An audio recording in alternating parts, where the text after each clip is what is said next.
నంద్యాల నుండి కర్నూలుకు ఇకపై నేరుగా రైలు.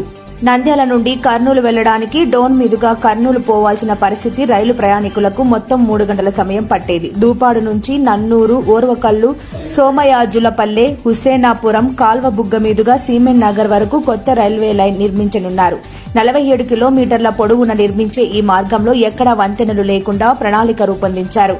వంతెనలు నిర్మిస్తే పనులు ఆలస్యం కావడంతో పాటు భవిష్యత్తులో రైళ్ల రాకపోకలు పెరిగితే తరచూ అంతరాయాలు కలిగే ఆస్కారం ఉంటుంది.